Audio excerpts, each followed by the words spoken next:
con el Facebook, porque por si acaso. Por si acaso.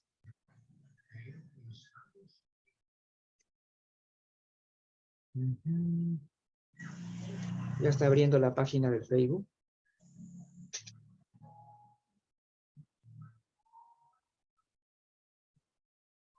Este es el evento anual de la Coordinación de Salud, Luz.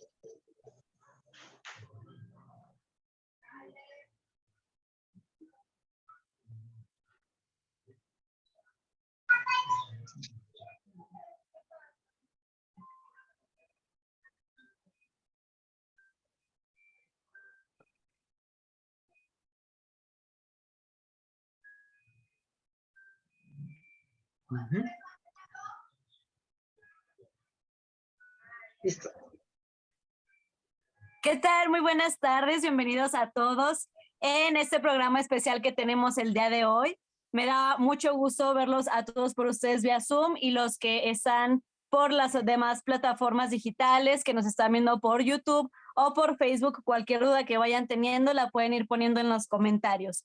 El día de hoy tenemos un evento muy especial, ya que es el evento anual de la Coordinación de Salud dentro de Central Informativa del Adulto Mayor. Sí, es un evento que se organiza año con año con temas de innovación respecto a temas de salud, con grandes expertos que forman parte del equipo de la Coordinación de Salud. Y el día de hoy me complace presentarles, como ya había mencionado Luigi, al doctor Carlos Sandoval Cáceres, quien nos va a estar hablando el día de hoy sobre un tema muy importante como el de los calambres en la persona mayor, que muchas de las veces podemos normalizarlo y verlo como muchas veces acá en México es, te falta comer plátano y ya con eso se te quitan los calambres. Pero justo el día de hoy vamos a conocer toda esa parte importante de dónde vienen, qué es los indicadores que nos pueden estar dando y qué mejor que con un experto como el doctor geriatra Carlos Sandoval. Bienvenido, doctor. ¿Cómo se encuentra el día de hoy? Muchas gracias, Luz, por la presentación. Me encuentro muy bien, contento de participar en la central informativa con directos amigos. Tengo un vínculo con la central informativa desde el año 2015. Miren, ya nos vamos por los 8 años. 8 años. A raíz del lanzamiento de mi primer libro, el año 2015, que se llama Ahora me toca a mí, que si alguien quiere el PDF se lo envío gratuito, y Luigi hizo la cobertura, y desde ahí no he parado, siempre he estado activo con la central, inclusive tengo el honor de ser miembro honorario de la central informativa, y yo los aprecio mucho, y cuando veo gente joven que ingresa, eso lo veo con mucho positivismo, porque la obra tiene que seguir, ¿no? O sea, los mayores tenemos que en un momento dejar y darle la posta a los más jóvenes y que los más jóvenes continúen la obra. Así que feliz de estar acá. Y bueno, conversarles sobre los calambres, que como ha dicho Luz, a veces no es tan simple como comer un platanito, ¿no? Y acá también, en el Perú también les recomendamos tomar plátano, potasio, todo, pero nosotros los geriatras y todos los que trabajamos en adultos mayores, los gerontólogos, aprobamos y promovemos la calidad de vida, y vivir con calambres, tenga la seguridad que no es calidad de vida, es horrible vivir con calambres. Entonces de eso vamos a comentar unos minutos, y de ahí tendré el gusto de escuchar a las dos destacadas nutricionistas, a las que conozco personalmente y doy fe que son excelentes profesionales. Bueno, la otra es la doctora Karen, ¿no? Con la que yo he trabajado muchísimo, y que tiene mucho que aportar, ¿no? Es uno de los elementos jóvenes de la especialidad. Así que a sus órdenes y cuando gusten.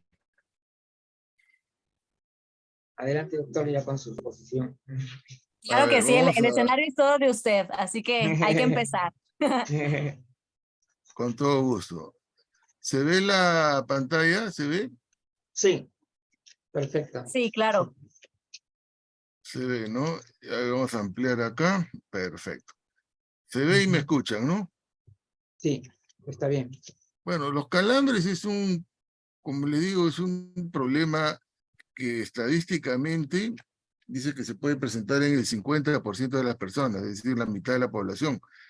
Pero lo que pasa es que nadie reporta que ha tenido calambres. Si yo les pregunto a ustedes, ¿alguno de ustedes alguna vez ha tenido un calambre? Estoy seguro que sí, más de uno ha tenido un calambre y ha hecho lo posible para aliviarlo porque duele, ¿no? Es una contractura.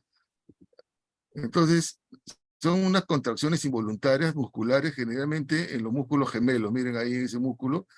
Y no solamente se contrae el músculo, sino se contraen los dedos. A veces no se ha definido la causa. Ahora, es una contracción involuntaria de aparición repentina y en el músculo se acorta. Uno palpa un nudo, una contractura. Y los calambres vienen de la palabra alemana, Cramp, ¿no? De ahí viene la palabra que significa presionar o apretar.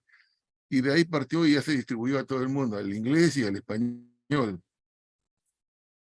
Y la resolución, así como hay una contracción, el tratamiento es un estiramiento. Entonces, un estiramiento voluntario. La contracción es involuntaria, se te contrae generalmente el músculo de la pierna, el gemelo, y el estiramiento es voluntario, ¿no? Entonces nos estiramos, ¿no? Y se va. Ahora, muchas veces, cuando el calambre es muy persistente, ya tenemos que derivar al paciente al neurólogo para que le haga estudios de electrofisiología, electromiografía. Generalmente no llegamos a esos niveles, pero a veces hay que derivarlos al neurólogo. Entonces, como les decía, en teoría el 50% de la población ha presentado calambres, pero es que es la gente que ha ido al médico y ha dicho, doctor, tengo calambres. Entonces los han registrado, pero yo diría que la cifra es más alta, se acerca del 80, 90%, casi todo, solo que, bueno, pues me dio calambre y no voy a ir al médico por una vez, ¿no? Ya iré cuando son constantes, frecuentes y no me da una buena calidad de vida. Se ha visto que no hay relación con el sexo, le puede dar tanto a mujeres como a hombres. Generalmente el 80% ocurre en la pantorrilla, pero también puede ocurrir en el músculo diafragma, que es fatal cuando uno está nadando. No sé si han escuchado la frase calambre al estómago. Gente que después de comer se metió al mar y le dio un calambre y a veces termina ahogándose porque es un dolor espantoso. Y también otra característica de los calambres es que ocurren durante la noche. A veces cuando uno está durmiendo o cuando ya uno terminó su jornada del día, se echa en su cama y ahí es donde le viene el calambre. Situaciones asociadas en las personas que sufren EPOC, en los fumadores, en atletas. Miren, qué curioso. Generalmente las personas que practican atletismo, gente joven, deportista, parece que al agotar sus músculos crea anaeróbicos. Se consume el oxígeno, aumenta el lactato, y ese lactato es el que produce calambres en gente joven, en atletas, ¿eh? Es bien común, en maratonistas que han estado corriendo. También hay una enfermedad neurológica ligeramente rara que lo ven los neurólogos, que se llama el complejo de Marie-Turot, que también hay algunos movimientos extraños y también aparecen calambres. Y otro detalle importante es que ocurren en embarazadas, en mujeres jóvenes, ¿no? Generalmente las mujeres jóvenes son las embarazadas, tienen alrededor de menos de 40 años. En el primer trimestre es el 11%, en el segundo trimestre el 28% y en el tercer trimestre el 50%. Entonces, esto es un estudio de todo lo que puede ocurrir de calambres en la noche. Y en medicina nosotros, cuando estudiamos la fisiología, vamos a estudiar cómo se contrae el músculo. Existe lo que se llama el botón terminal, la neurona termina en el músculo, la neurona descarga acetilcolina y el músculo se contrae, pero siempre gracias a la ayuda del calcio. Entonces, por ejemplo, en la imagen de la izquierda tenemos lo que se llama el músculo esquelético, ¿no? Un músculo grande. Más chiquito el fascículo, y dentro del fascículo la fibra muscular, que es la unidad anátomo-funcional. Dentro de la fibra muscular tenemos lo que se llama el sarcómero, que es lo que se contrae, ¿no? Eso estudiamos y enseñamos en fisiología. Y este dibujo ya va más a nivel molecular, y vemos cómo la actina y la miosina juegan Y ahí hay como unas antenitas que son las llamadas tropomiosinas que se unen al calcio. Entonces tiene que ver mucho el calcio. Ahora, una de las cosas que, por ejemplo, siempre promovemos es sobre combatir la sarcopenia. La sarcopenia es la disminución de la masa muscular y a veces dicen, doctor, no tengo fuerza, no tengo ánimos, pero no tienes músculo. Y si quieres energía, tienes que tener músculo, porque ¿dónde está la energía? En la mitocondria. La mitocondria forma el ATP, ahí está la energía. Entonces, ¿quieres tener energía? Tienes que tener masa muscular. No, pero no me puede dar un tónico, yo estoy echado sin moverme. No, pues esa no es la idea. La idea es que te muevas y que desarrolles tu masa muscular. Entonces, esta es la fisiología. Pero acá bien, esto es bien interesante. La contractura muscular se debe a la unión de la actina con la miosina, se acorta el sarcómero y el músculo se contrae. Esto es lo que tenemos que aprender y enseñamos en fisiología, ¿no?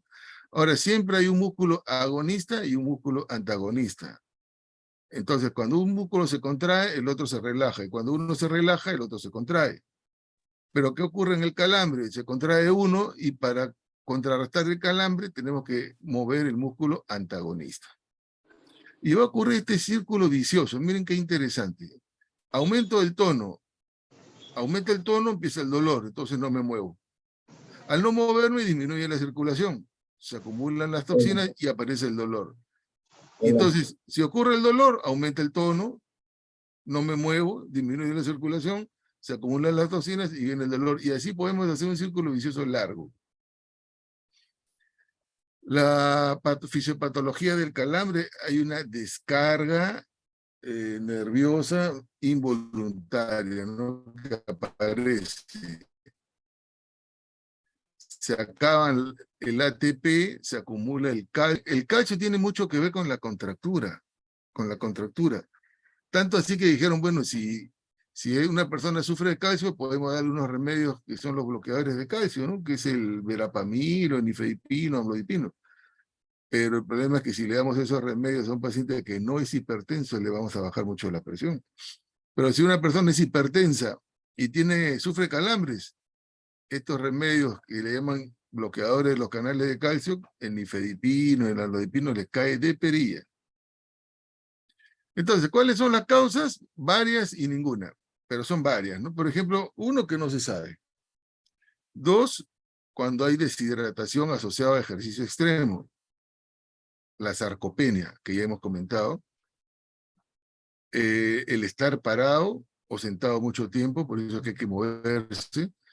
La gente que son soldados, esos militares que están, esos ingleses, no sé si han visto ahora que han coronado al rey de Inglaterra, unos ingleses que tienen unos gorros negros, están parados, horas de horas, eso puede hacer calambre.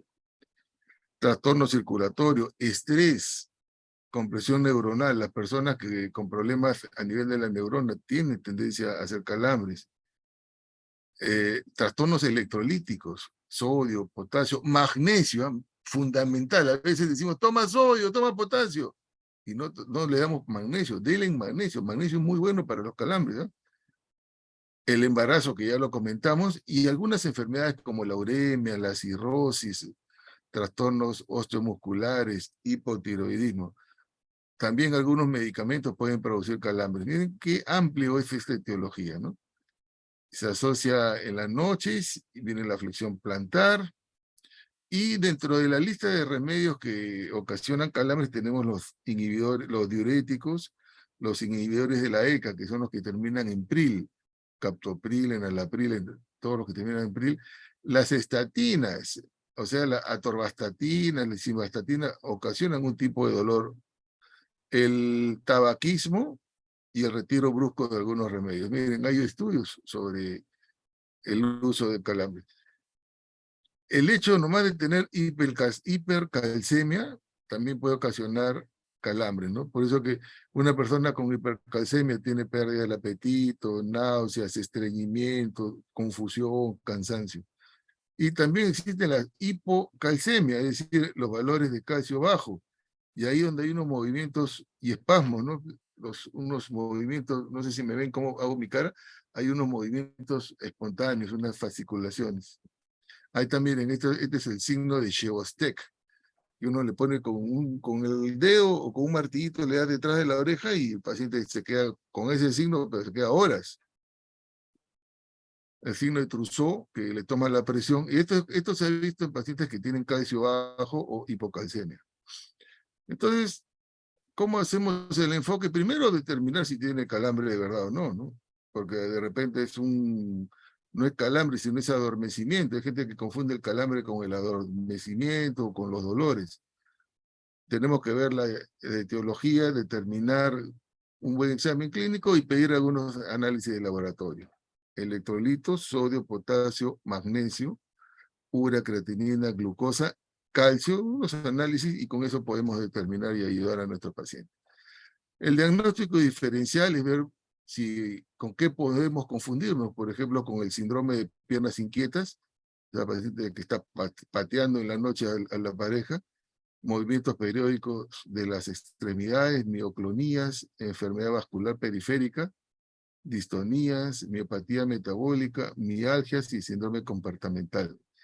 Si nosotros descartamos todo eso, ya decimos, bueno, ahora, la prevención, ya, si una persona sufre de calambres, tenemos que hacer que prevenir, ¿no? El dicho es mejor prevenir que lamentar. Le decimos a nuestros pacientes, antes de acostarte te vas a estirar. Antes de meterte a la cama, estírate.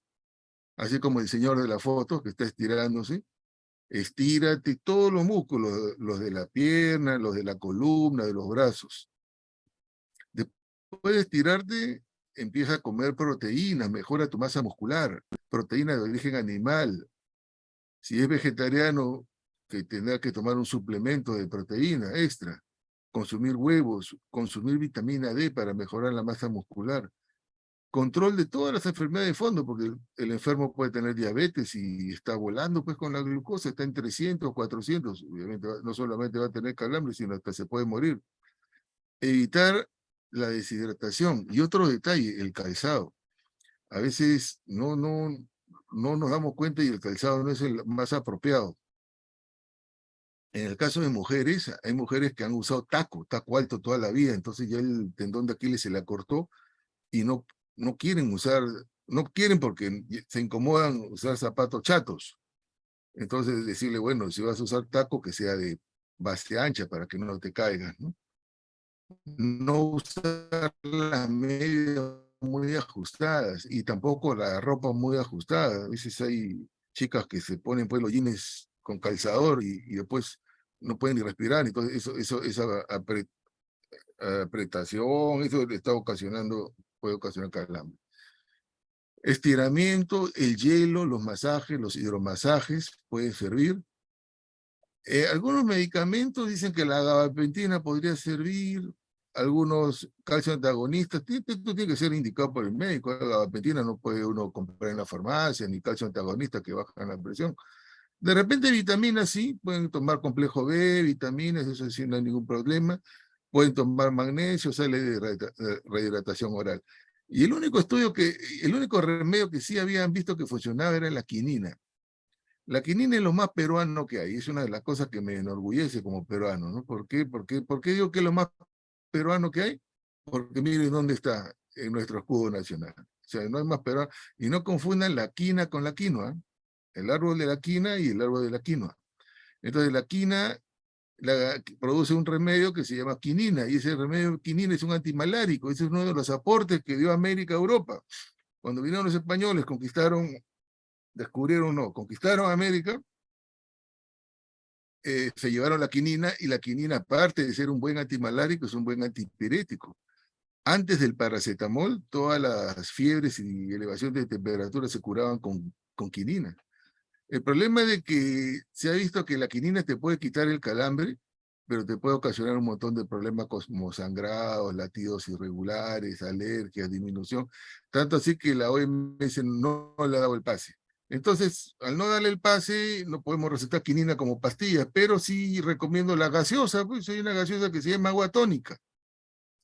Y miren, la tapita del agua tónica tiene el árbol de quinina, y el agua tónica es quinina. Entonces, si algún paciente suyo sufre calambres, que tome agua tónica, que la venden en todo el mundo. Generalmente se asocia pues para los licores, ¿no? El gin and tonic, Yo no, lógicamente no les estoy recomendando que tomen el licor, tomen la gaseosa sola, un vasito de vez en cuando, ¿no?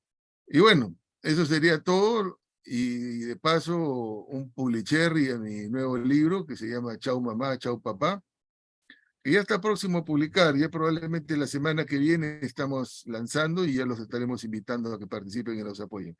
Muchas Perfecto. gracias, y si alguien tuviera alguna pregunta, alguna Ah, inquietud o incluso desea comentar justamente, alguna experiencia de calambres, sí, bienvenido. justamente, doctor, bueno, yo sé que los calambres en realidad son muy comunes entre todas las edades, ¿no? Pero en algunos casos se da porque las personas mantienen una posición, como dice, demasiado tiempo, como dice, sentado, o de repente se mueve de una manera brusca, ¿no? ¿No? Y como ocurre con la gente cuando está haciendo deporte, ¿no? Que se para así en seco, como se dice, cuando uno debería ir bajando las revoluciones despacio, ¿no es cierto? Eso es correcto eso también, ¿no?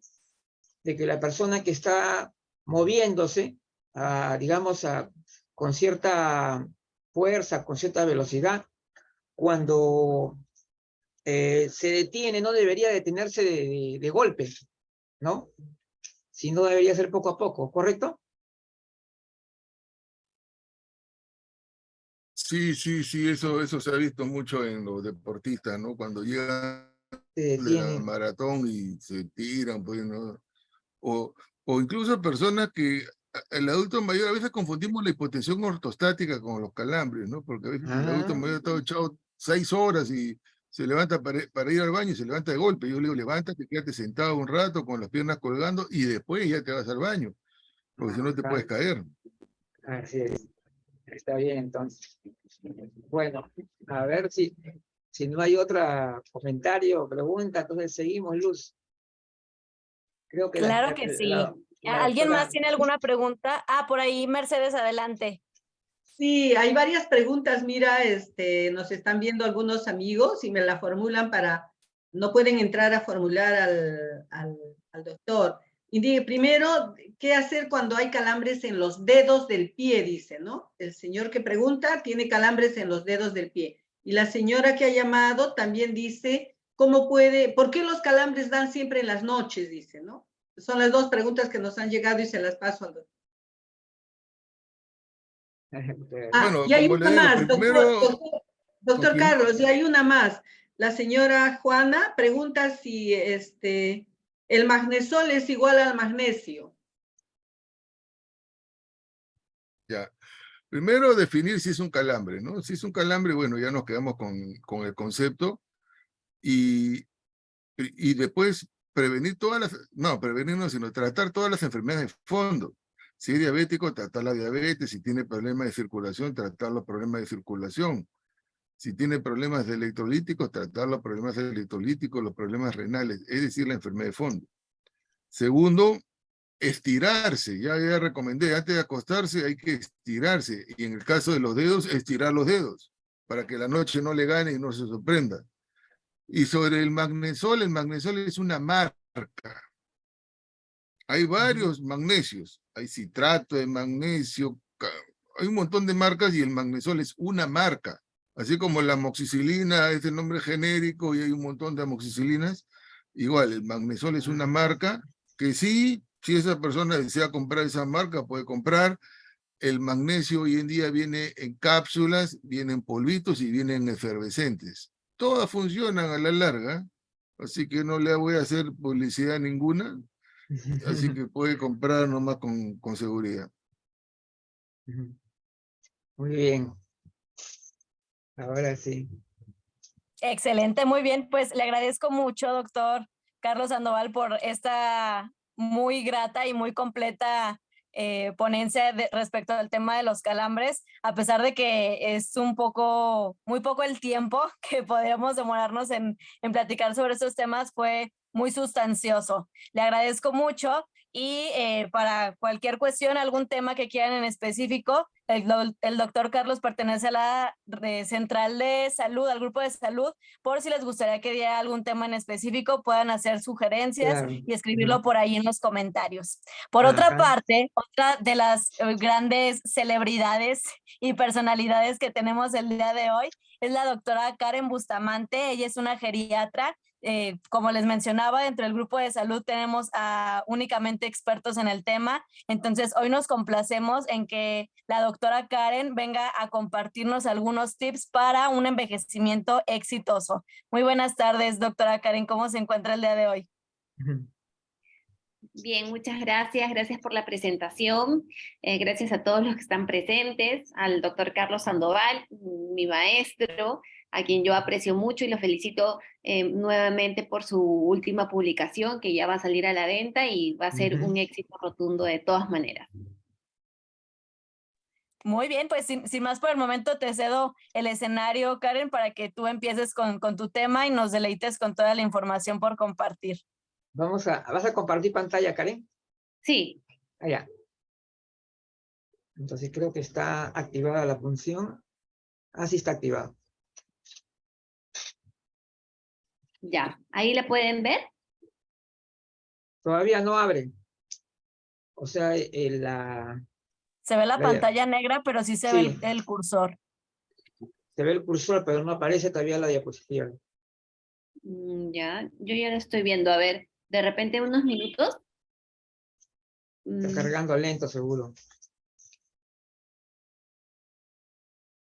¿Todavía nada? No. No, todavía no. No aparece. A ver. Hazlo de nuevo, a ver.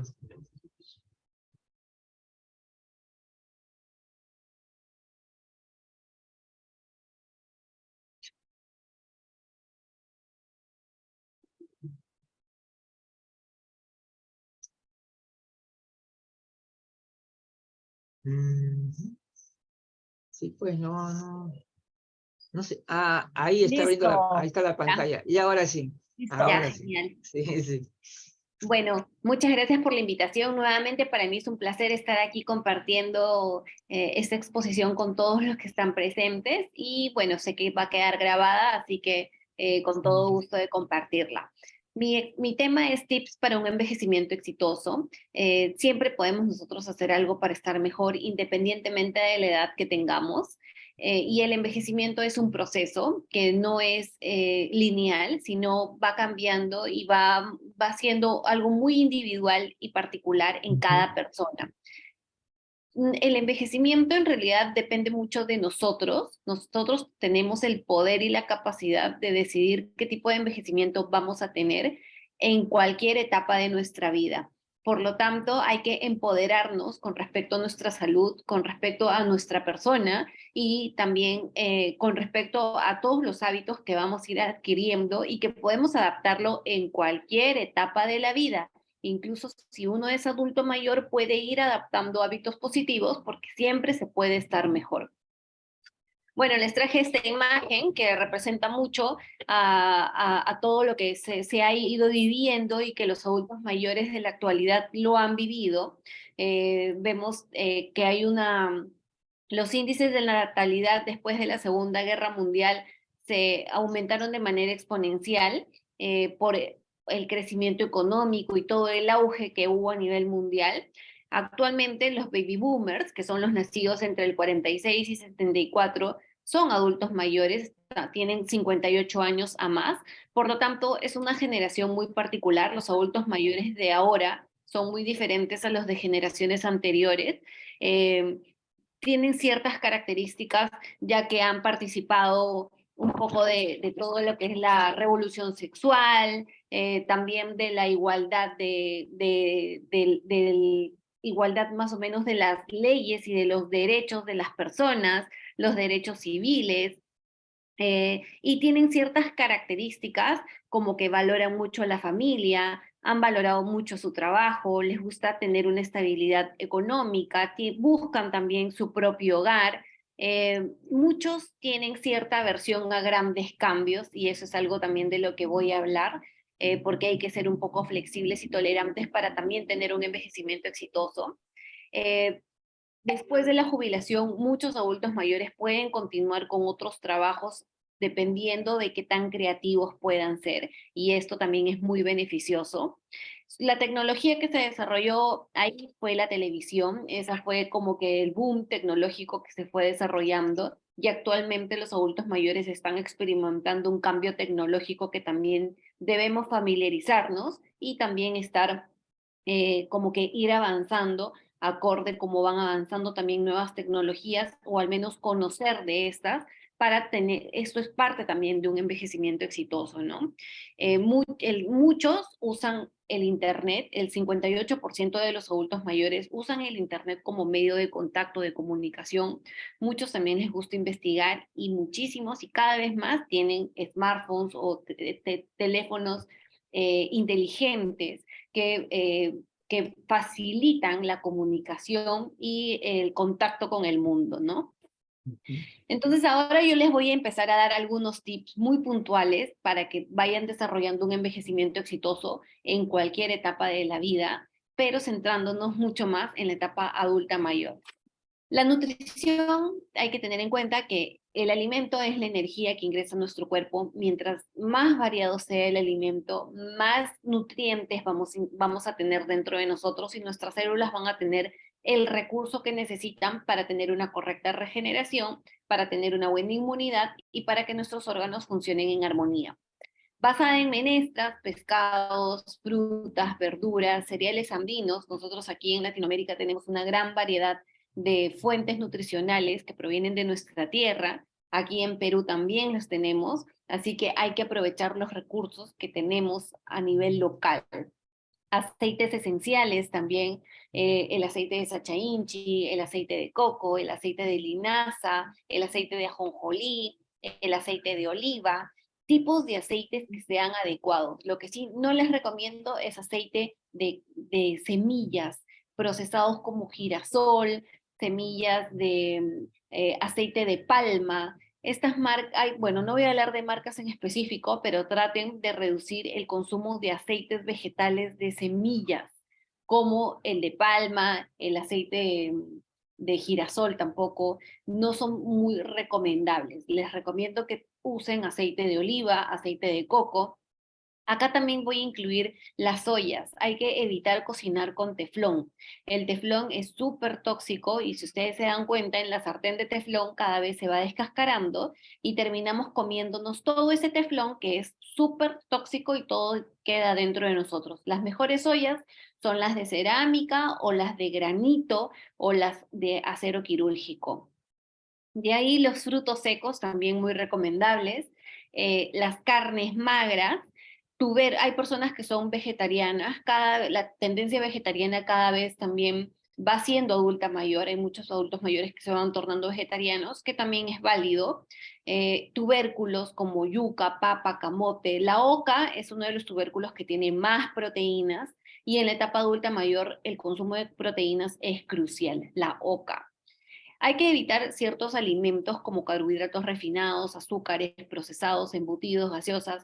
Básicamente, yo trato de recomendar que eviten los alimentos industrializados, lo que viene en bolsa, en lata, en botella, en caja. Preferir alimentos de origen natural, de la tierra a su plato. Es lo ideal.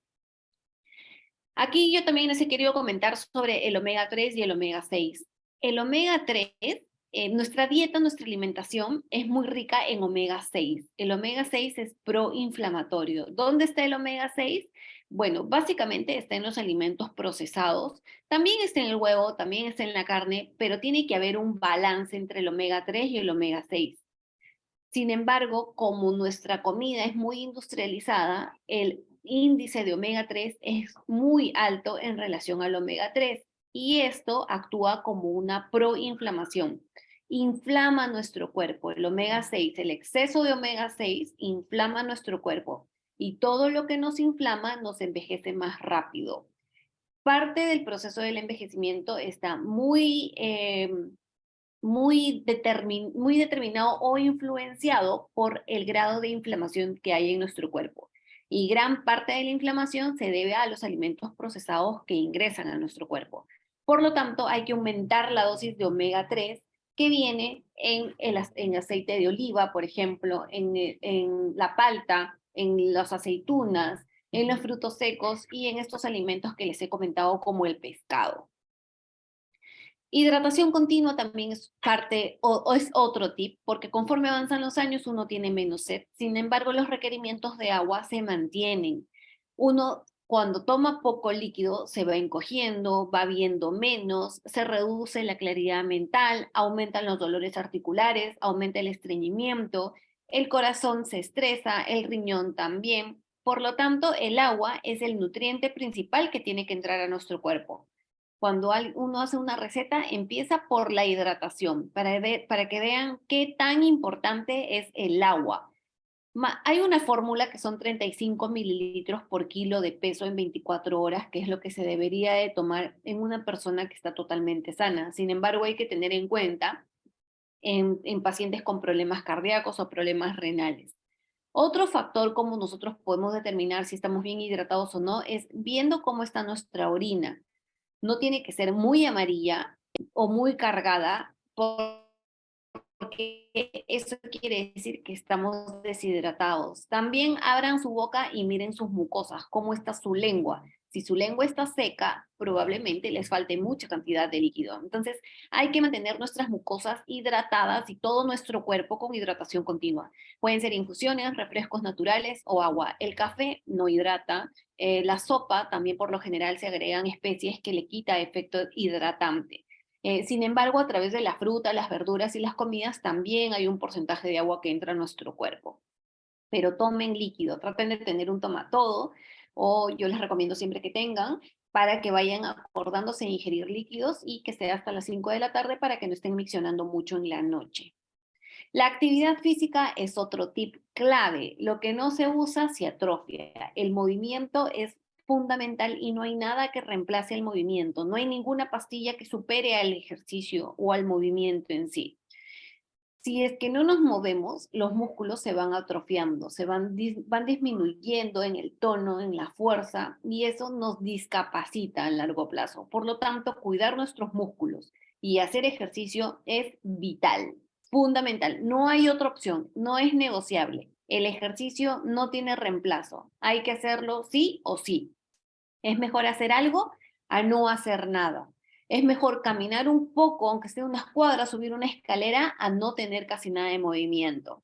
Se recomienda que sea 150 minutos a la semana de ejercicio cardiovascular. Esto más o menos es el equivalente a 30 minutos 5 veces a la semana. Con que hagan 30 minutos diarios de movimiento, están bastante bien para evitar la discapacidad, evitar el riesgo de caídas y muchísimas otras complicaciones.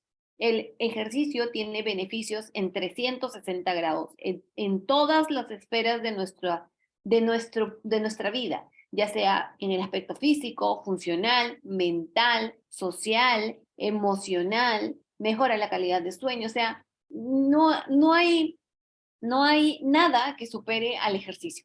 Los ejercicios de resistencia muscular también son muy recomendables y actualmente hay mucha evidencia que favorece a la recomendación de que los pacientes adultos mayores hagan ejercicios de pesas o máquinas o ligas o con su propio peso.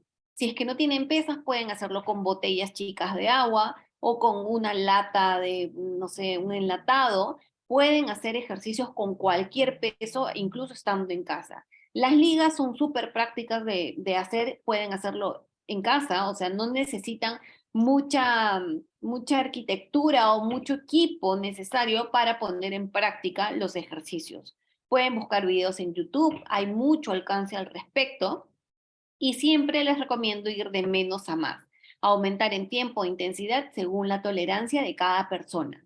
La idea no es que estén muy adoloridos al día siguiente, sino que cada vez tengan más resistencia y energía para continuar avanzando un poco más. Pueden empezar con 5 minutos, al día siguiente hacer 7, al día siguiente hacer 9, de ahí hacer 10 minutos, quedarse en 10 por una semana y así seguir avanzando lenta y progresivamente hasta llegar a la media hora al día.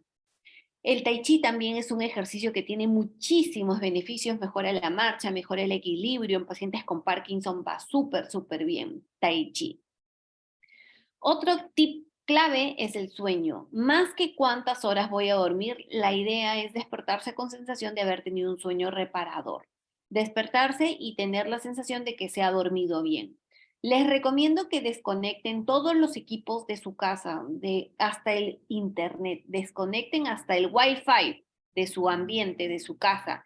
Duerman con el celular fuera de su cuarto, desconecten el televisor, desconecten cualquier luz que pueda estar generando un estímulo visual en su ambiente. Pueden tener luces tenues o cálidas en el camino hacia el baño, si es que las necesitan, pero que sean luces amarillas, cálidas y solo en la parte baja. Las siestas también son bien recomendables. Yo recomiendo que no sean más de 30, 40 minutos durante el día para que no repercutan con el descanso nocturno. Pero antes de iniciar fármacos, hay que ver la higiene del sueño, cómo es nuestro entorno, de preferencia ropa de cama de colores claros, sábanas también de colores claros, tengan un buen colchón, una buena almohada, el cuarto que esté ordenado, limpio, despejado, bien ventilado. Traten de, si les molesta el ruido, pueden usar algunos audífonos, protectores visuales también para que no, si es que hay mucha luz. Traten de leer en la noche una lectura, pero eviten resolver problemas en la noche porque no es el mejor momento. El mejor momento para resolver problemas es en la mañana cuando tenemos más lucidez y claridad mental, tomamos mejores decisiones. Y si tienen muchas cosas que recordar para hacer el día siguiente, escríbanlas. Traten de sacar la información de su cabeza porque eso también reduce mucho el estrés y la ansiedad de tener que recordar todo lo que tenemos que hacer al día siguiente. Apunten, escriban, eso ayuda un montón. Socializar también es otro tip que determina el envejecimiento exitoso. Cuando socializamos secretamos muchas endorfinas, opioides endógenos, incluso secretamos cannabinoides. Nuestro cuerpo tiene sustancias endocannabinoides, un sistema similar a los de la planta de cannabis dentro de nuestro cuerpo de manera fisiológica, de manera normal. Y estas sustancias se secretan a nivel cerebral y van por todo nuestro cuerpo, nos desinflaman y fomentan nuestra salud. Por eso socializar es tan importante para tener una buena salud. Además, por ejemplo, cuando abrazamos a una persona, también se secreta mucho oxitocina. La oxitocina es una hormona que también repercute mucho en nuestra calidad de vida. El reír, el estar en comunidad, el tener conversaciones agradables, traten siempre de manejar conversaciones agradables, tener grupos de apoyo, es importantísimo. Vayan formando grupos de apoyo, busquen a sus amigas, a sus amigos para reunirse cada una vez al mes y fomenten ustedes la participación en grupo de amistades para socializar, pero no dejen de ver a sus amistades. La familia también es una muy buena fuente de apoyo para socializar. Familia, amigos y amistades en general. El Ikigai es un concepto japonés también. Uno de los tips para un envejecimiento exitoso es tener un propósito, o sea, tener algo que nos motive a hacer, que nos guste hacer.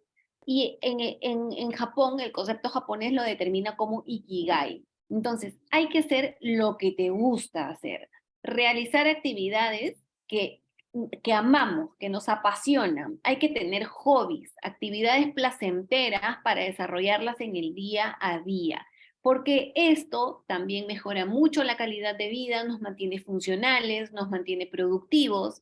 Tener un propósito, aquello por lo que vale la pena vivir. Y eso es algo muy personal. Cada uno tiene su Ikigai propio. Algunos puede ser de repente hasta una mascota, o otros cuidar a sus nietos, otros escribir un libro, otros hacer manualidades, hacer carpintería, tener un jardín. Por lo tanto, hay que hacer algo que ames, que te guste, que hagas bien y algo que se necesite hacer, que sea necesario que se haga.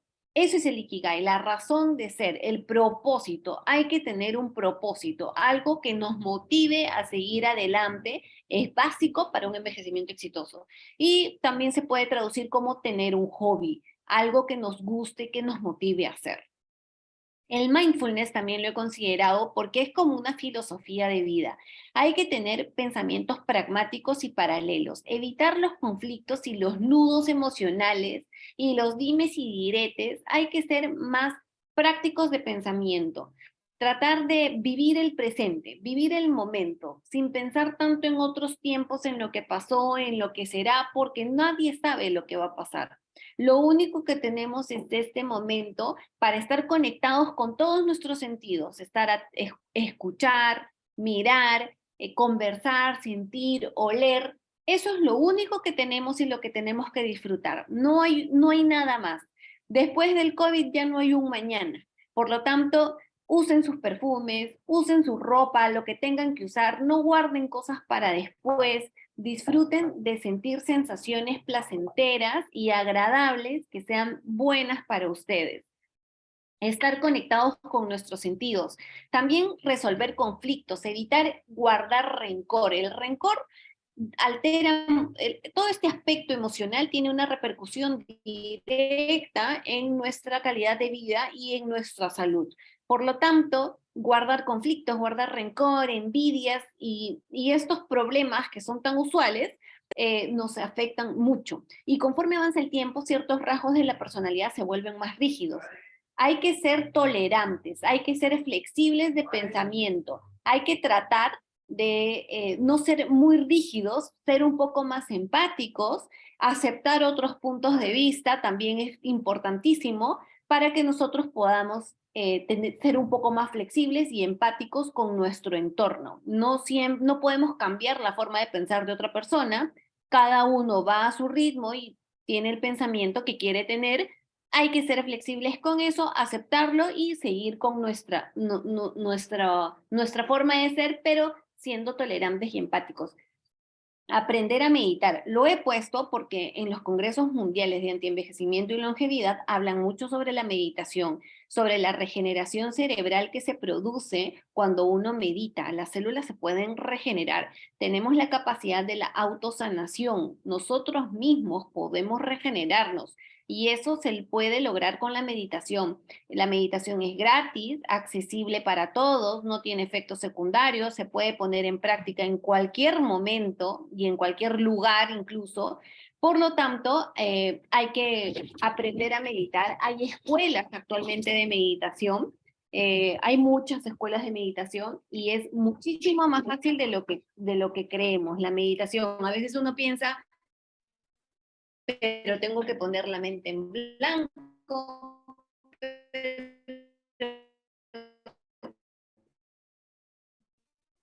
O sea,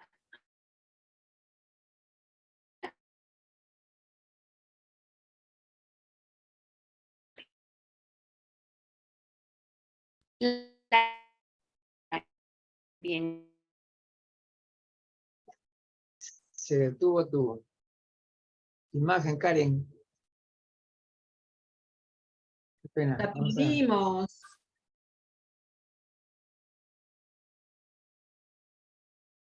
Karen, te perdimos, Karen. Sí fue, ya no te podemos escuchar ahorita. Nos quedamos en la meditación, Karen. Uy, está interesantísimo.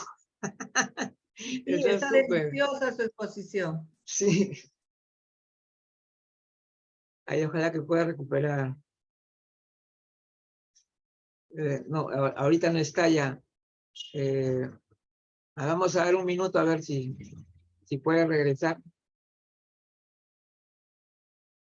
Porque estaba excelente. Sí, muy motivadora su exposición. Muy interesante, además. Hay muchas cosas que uno, a veces puede que uno lo haya escuchado, que son cosas buenas, pero no las lleva a la práctica, pues. No, pues, no. Y es importante que uno también la recuerde y lo haga, ¿no? Lo haga efectivo también.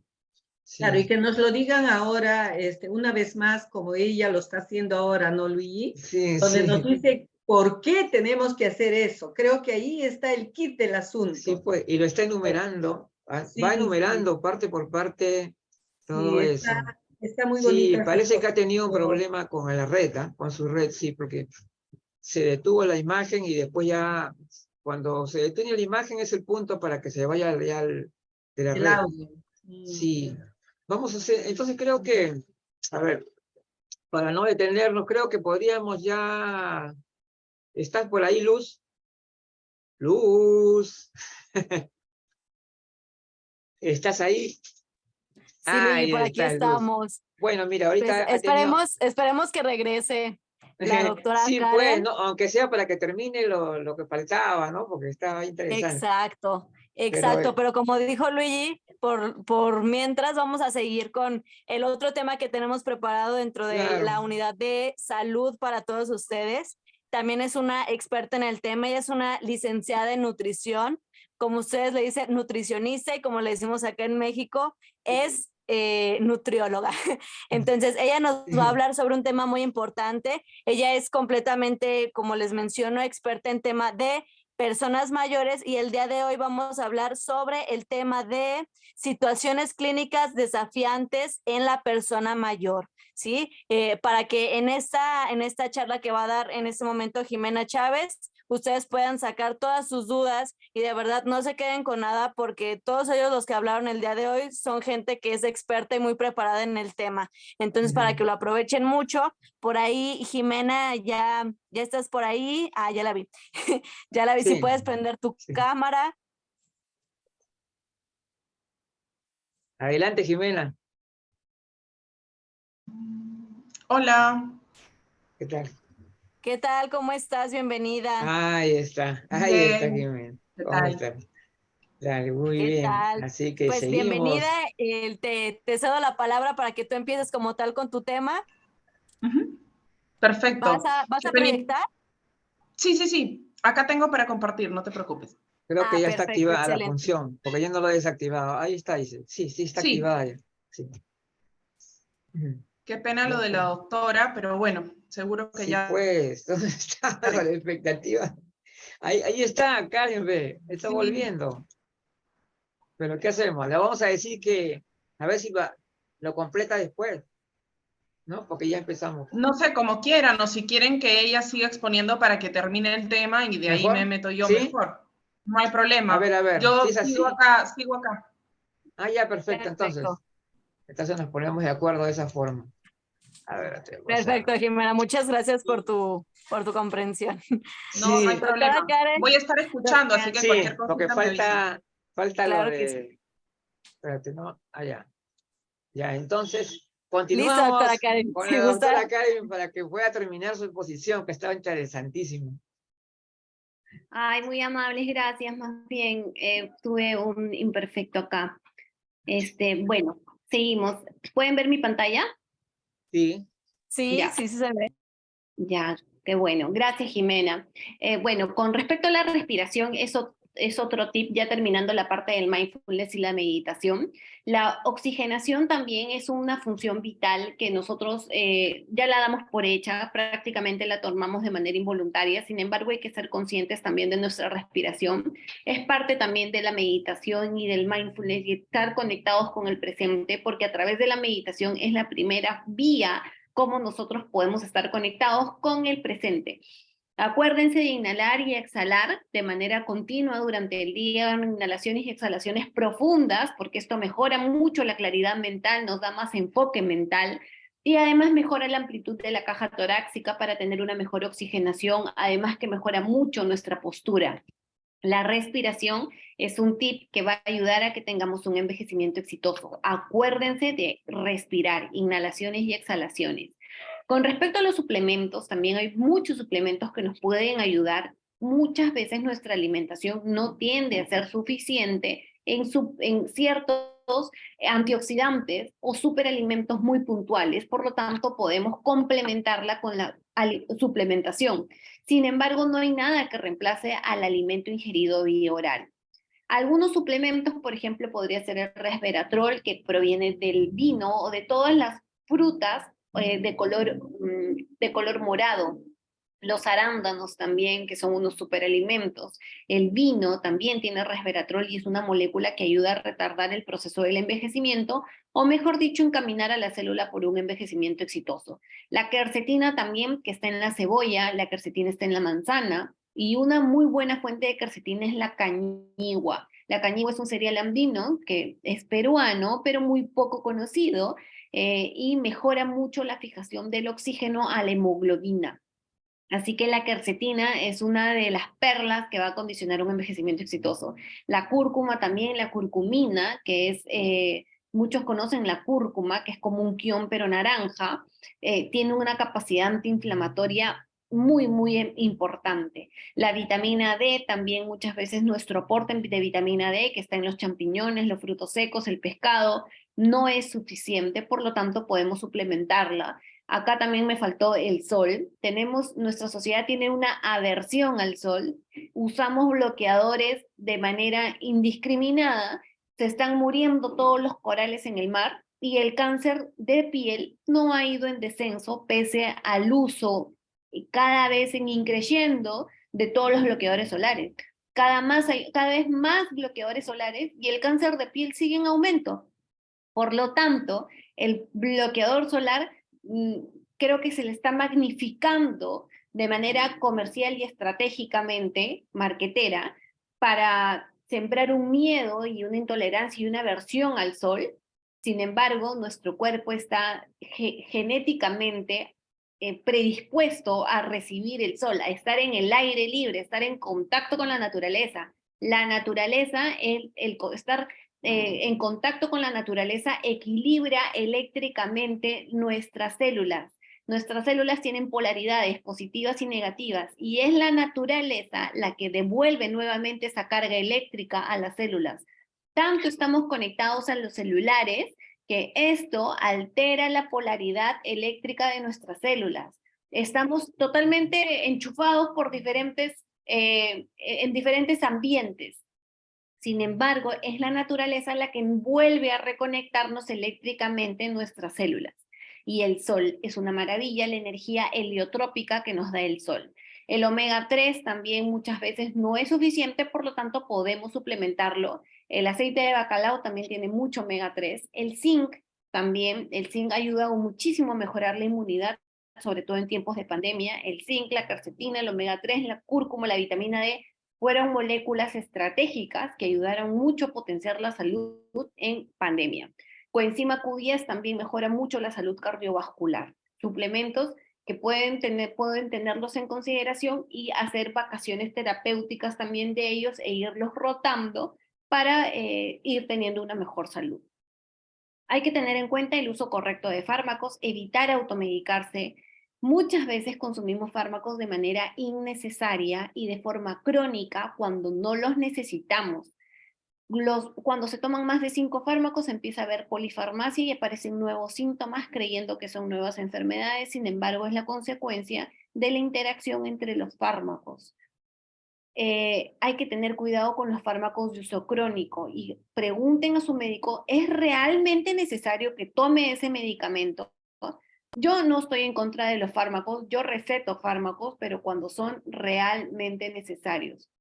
Y ojo, si es que a alguien se le diagnostica de una enfermedad crónica, la solución no es el fármaco, la solución es el medicamento y un cambio en el estilo de vida. Toda enfermedad crónica necesita una implementación en el estilo de vida, sea una artrosis, sea una diabetes, sea una hipertensión, obesidad, hipotiroidismo.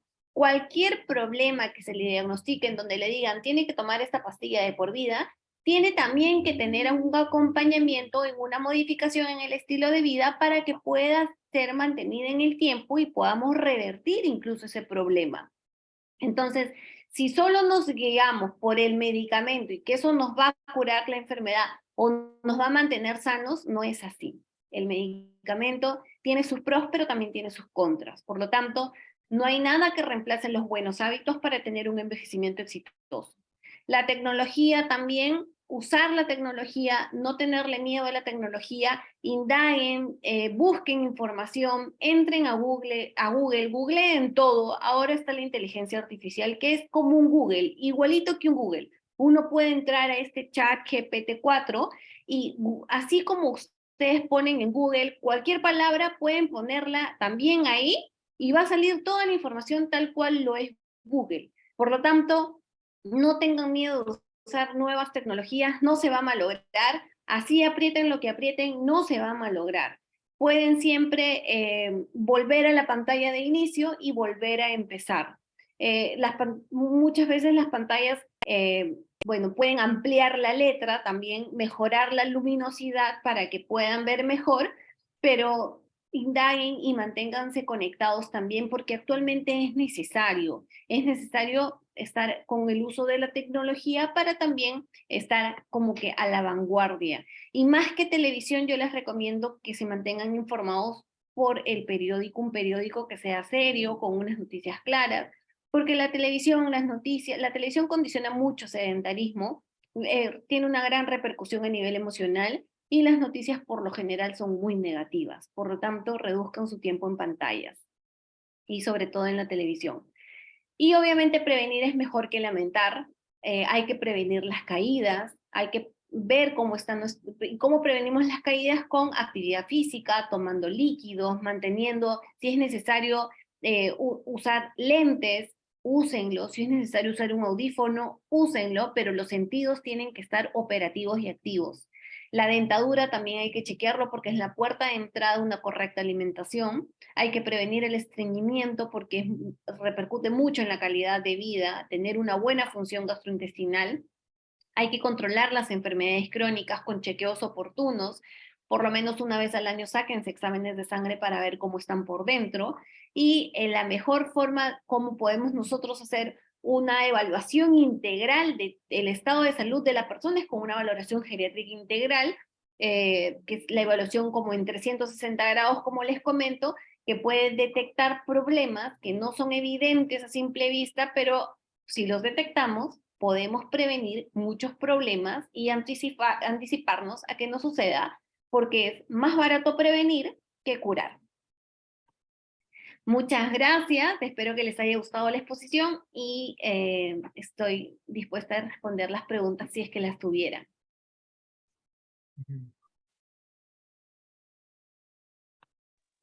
Claro que sí, muchas gracias, doctora, por este espacio y la verdad que muy interesante todo, no como en varios espacios que lo hablan muy general, hoy fue muy específico en respecto a estas recomendaciones y estos tips que podemos llevar a cabo en la vida diaria. Entonces, no sé si alguno de ustedes por ahí en el público tuviera alguna pregunta que hacerle a la doctora, alguna inquietud. Bueno, yo quería decir solamente que, no, realmente la exposición de Karen ha sido, pero, y sobre todo, no solamente por lo importante, la riqueza de la información, sino también porque es bastante motivadora también, ¿no? Porque nos hace reconocer muchas cosas, ¿no? Que muchas veces descuidamos, o no nos fijamos, o que no le damos la importancia necesaria, y yo creo que las recomendaciones de la doctora Karen son pues valiosísimas, realmente, valiosísimas como para tomar nota de todo prácticamente de lo que he dicho, ¿no? Y eso, bueno, eso vale mucho y realmente tenemos que agradecerle muchísimo su participación en el día de hoy, ¿no? Muchas gracias, para mí es un placer, encantada de seguir colaborando. La Central tiene un lugar especial en mi corazón, así que estoy dispuesta a seguir participando todas las veces que se tenga que dar. Y muchas gracias a los presentes y estamos en contacto. Gracias, Luis. Muchas gracias por todo. Gracias a ti. Magnífico. Muy bien, Muchas ahora gracias. sí. Ahora, por otra parte, Jimena. le damos la oportunidad a la nutrióloga geriátrica Jimena Chávez para que pueda empezar con su tema. Es un tema muy interesante y nuevamente los invito a que hagan todas las preguntas, todas esas inquietudes que ustedes puedan tener, que las puedan expresar con nuestra experta el día de hoy. Adelante, Jimena. Ahora sí, el escenario es tuyo. A ver. Hola, ¿qué tal? A ver, vamos a volver a proyectar. Por aquí. Muy bonita la exposición de la doctora, realmente qué bueno que haya podido terminar. Me dio penita lo que te pasó, creo que nadie está libre que le falle el internet. Sí. Bueno, en realidad, como todos saben, no soy nueva por aquí, al contrario, creo que soy una de las más antiguas. Siempre es un gusto poder apoyarlos en general a todos y poder contribuir un poquito a informar. Ahora vamos a conversar, si se va la señal o se va el internet, igual me avisan para poder estar pendiente. Está todo bien ahorita.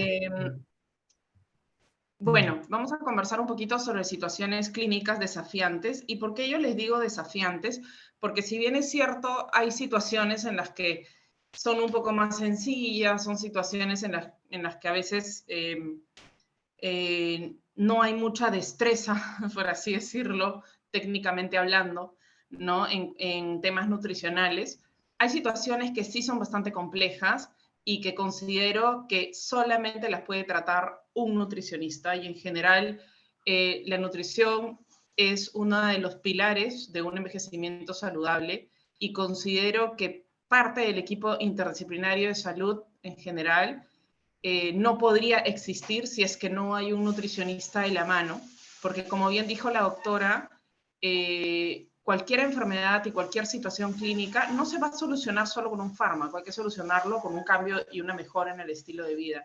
Y para mejorar el estilo de vida no solamente es un tema psicológico, porque los psicólogos son uno de los principales aliados para los cambios de hábitos en el estilo de vida, sino también la parte nutricional juega un rol súper importante.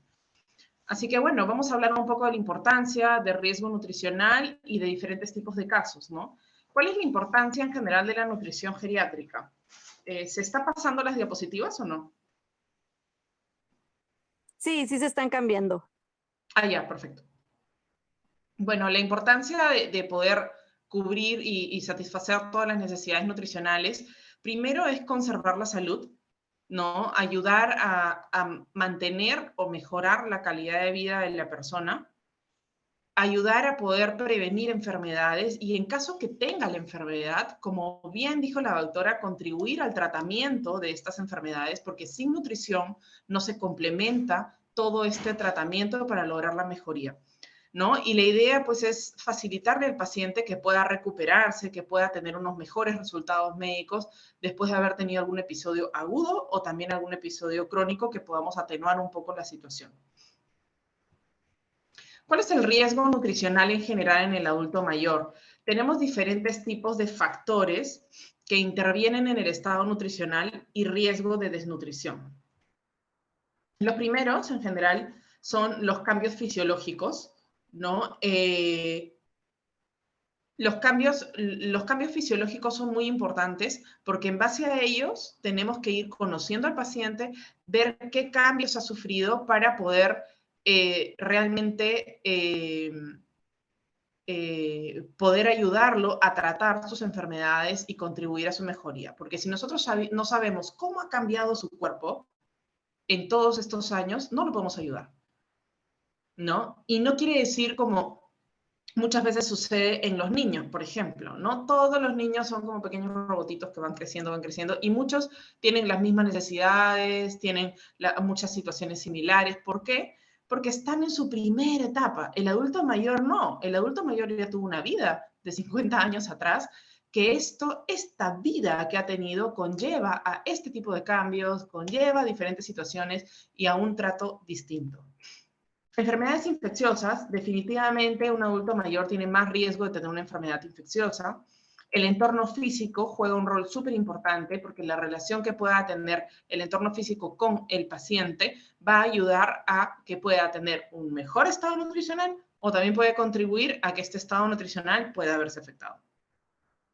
La posición socioeconómica, y esto es un punto súper importante porque realmente la posición socioeconómica va a influir mucho en lo que pueda acceder el paciente, en lo que no pueda acceder, en cuánto puede cubrir. Entonces, todo este tipo de situaciones realmente son súper importantes porque podemos ayudar a nuestro paciente sabiendo cómo está su situación económica, podemos darle recomendaciones en base a su posibilidad, ¿no? Otro punto importante son los fármacos.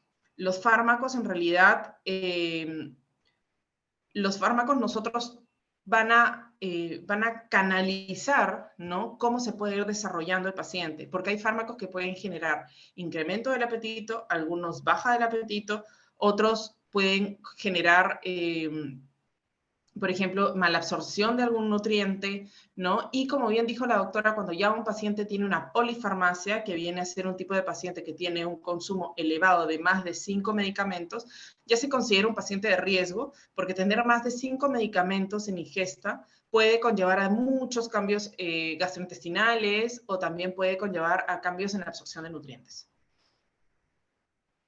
Hipercatabolismo y aumento de las necesidades es un punto muy importante, porque hay situaciones crónicas o situaciones, enfermedades agudas, que pueden generar un aumento de las necesidades. Es decir, el paciente, por una caída o fractura de cadera, puede tener un aumento en su requerimiento. ¿Por qué? Porque esa fractura le ha generado un estrés fisiológico y esto ha conllevado a que el paciente necesite más energía. Entonces su cuerpito está chapando energía de todos lados y esto genera pues de que definitivamente el requerimiento que tenga este paciente va a ser un poco mayor. ¿Y qué pasa si no le damos ese requerimiento? Puede generar un riesgo nutricional. Alteraciones en la musculatura orofaringia son alteraciones que se dan a nivel de toda la parte de cabeza y cuello, básicamente, ¿no? Donde definitivamente al fin y al cabo es un músculo, y si el paciente tiene alguna alteración, ya sea por una enfermedad neurológica o también una alteración por, digamos, cambios a nivel de la musculatura orofaringia propia por la edad, ya sea por una disminución de masa muscular, puede ser también que esta alteración genere un cambio nutricional porque el paciente ya no va a deglutir correctamente, el paciente no va a ingerir la misma cantidad de alimentos, se va a cansar en masticar, entonces puede ocasionarle una inapetencia. Alteraciones bucales es un punto muy importante a mencionar porque hay muchísimos cambios fisiológicos que ocurren en esta etapa. Nosotros tenemos, primero que nada, una disminución en la producción de saliva. Y en la saliva nosotros tenemos una de las principales enzimas que viene a ser la amilasa salival. La amilasa salival es una enzima que es la principal que ayuda a digerir todos los tipos de carbohidratos y harinas y azúcares. Entonces, si nosotros tenemos una menor producción de saliva, esta enzima va a estar disminuida. Entonces, lo que conlleva un inicio en la digestión de los carbohidratos alterado. Y esto que puede conllevar definitivamente riesgos nutricionales también. Enfermedades que implican tratamiento que puedan modificar la dieta, como por ejemplo enfermedades digestivas, enfermedades endocrinas, enfermedades hepáticas, enfermedades cardíacas, que definitivamente pueden generar un cambio en el estado nutricional y podemos generar cambios, por ejemplo, en volumen de líquidos, podemos generar cambio en consistencia de la dieta, podemos generar cambio en aporte de sales, de sodio, o de glucosa, ¿no? Va a depender mucho, o del aporte de grasa, va a depender mucho de la enfermedad que tenga.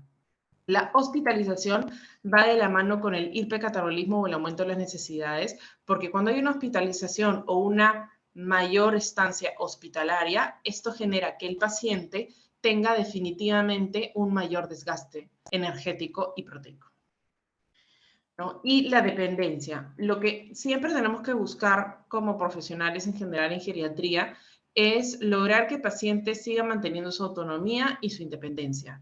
Pero hay algunos casos de algunos pacientes que la van perdiendo conforme pasa el camino por diferentes situaciones y por todas las que hemos estado conversando, que pueden afectar su aporte o su ingesta proteica y esto afecte su masa muscular. Entonces, al afectar la masa muscular, genera también una alteración en diferentes actividades, conllevando a que el paciente se vuelva un poco más dependiente. Y la modificación del peso en corto tiempo. Este es un parámetro que yo siempre utilizo en consulta. Pregunto mucho cuánto ha sido su porcentaje de pérdida de peso y el motivo es porque cuando hay un porcentaje de pérdida de peso, por muy pequeño o grande que sea, siempre es un riesgo cuando ha sido una pérdida de peso no calculada, una pérdida de peso no programada, porque eso quiere decir de que el paciente no ha sido consciente que ha bajado de peso, sino lo ha bajado sin tenerlo previsto, sin programarlo, sin calcularlo. Y esto que genera de que el paciente no ha cambiado su alimentación. Entonces lo que ha cambiado es algo interno. Entonces, ahí es donde nosotros tenemos que estar muy alertas y ver qué es lo que ha estado sucediendo, una mala absorción o el paciente tal vez ha tenido una inapetencia. Hay muchas situaciones que pueden conllevar a este resultado. Entonces, una nutrición inadecuada definitivamente puede generar un riesgo de desnutrición.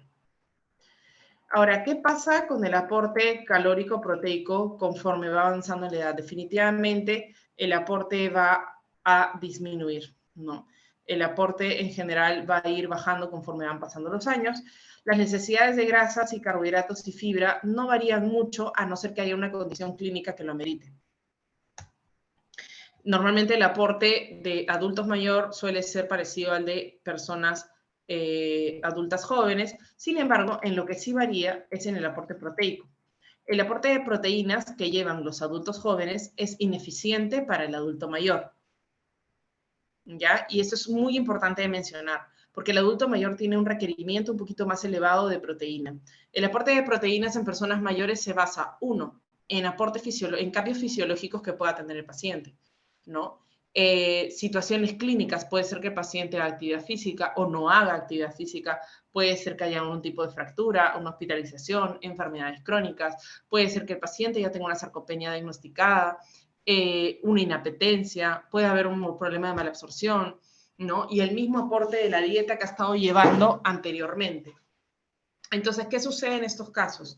Que cuando son pacientes de este tipo se tiene que evaluar primero su función renal y en base a eso se le da una recomendación. Si la función renal está correcta, está óptima y no tiene ningún tipo de insuficiencia, se le puede dar una recomendación de proteínas entre 1.2 a 1.5, pero va a depender mucho del paciente. La mayoría de adultos mayores reciben 1 gramo por kilo. ¿Ya? Sin embargo, converso de esto porque sé que también hay profesionales aquí escuchando, ¿no? Entonces, en algunos casos hay adultos mayores que pueden estar recibiendo entre 1 gramo y cuando ya tienen alguna situación clínica como una enfermedad crónica o un requerimiento más elevado, pueden estar recibiendo 1.2. Y ya para pacientes con sarcopenia diagnosticada, 1.5 gramos por kilo. La necesidad de energía va a disminuir con la edad porque la masa muscular va a disminuir de manera progresiva y generalizada. Va a ser normal que disminuya, pero lo que nosotros podemos hacer es controlar esa disminución. El tejido adiposo que viene a ser la grasa corporal va a incrementarse, también nosotros podemos controlarla, ¿no? Y la actividad física va a disminuir, es parte de, viene la etapa de jubilación, hay una disminución en la actividad física notablemente, pero eso también se puede controlar ayudando al paciente que pueda hacer actividad física propia para su condición física y también en general para su condición económica, para su situación en general cognitiva, para todo se puede ir enfocando con ayuda de nuestros terapistas físicos, ¿no? En caso que el paciente lo necesite. ¿Qué pasa cuando un adulto mayor está enfermo? El paciente en general influye mucho su condición clínica en la necesidad de energía. El gasto energético es mucho menos en personas enfermas porque su actividad definitivamente disminuye, pero el aporte de energía no alcanza para poder cubrir sus necesidades, ¿no? Es realmente una situación compleja porque tienen mucho desgaste, ¿no? Desgaste, pero por estrés, no por actividad en sí. Entonces, lo que más quema a un paciente ahí es proteína, ¿no? Ahora, tenemos 3 tipos de casos: alimentación en pacientes con problemas reumatológicos y traumatológicos, alimentación en pacientes con sarcopenia y alimentación en pacientes con procesos neurológicos. El primero es la parte de traumatología. En general, las mujeres es el grupo poblacional adulto mayor más susceptible de poder padecer osteoporosis en edades más tempranas, y esto se da justamente por la menopausia, por el número de embarazos que puede haber tenido la mujer, ¿no? Y suele alcanzar una menor masa ósea, ¿no? Justamente por esos motivos. Ahora, en general, en las mujeres ya hay un grado de osteoporosis a partir de los 50 años. Es bastante joven, en realidad. En los hombres es mayor. Es mayor, digamos, en más edad. ¿no? El riesgo de fractura por osteoporosis, según el género, definitivamente las mujeres doblan el porcentaje de los hombres, se da justamente por esta situación de osteoporosis temprana, ¿no? Y la más predisponente en general es la fractura del fémur, pero aquí yo agregaría una que realmente es la fractura de cadera. Es una de las más frecuentes que yo particularmente en mi trabajo veo. Últimamente está siendo bastante frecuente la fractura de cadera. Hay osteoporosis primaria, ¿no? Y se divide en dos tipos, la osteoporosis tipo 1 y la osteoporosis tipo 2.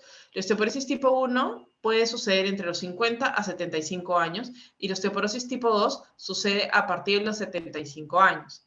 En la osteoporosis tipo 1 hay un alto recambio óseo, ¿no? Todavía hay un cambio óseo, ¿no? Puede ingresar, digamos, para formar masa ósea, ¿no? Todavía hay pero sí hay una falta de estímulo de estrógenos que no ayuda mucho a la formación de masa ósea.